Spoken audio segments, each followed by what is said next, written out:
Hello friends, in this video we discuss about the operation of double acting cylinder using a limit switch and a push button switch. In this experiment, the double acting cylinder acts as a single acting cylinder. Now we connect the manifold to the other component.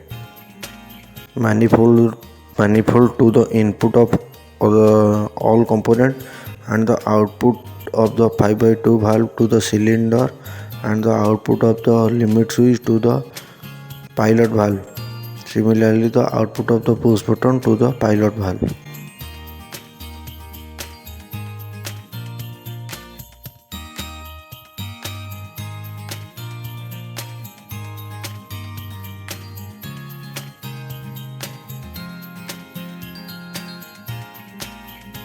After our connection complete, we supply the air, and by pushing the green button, the cylinder actuates and reverses automatically.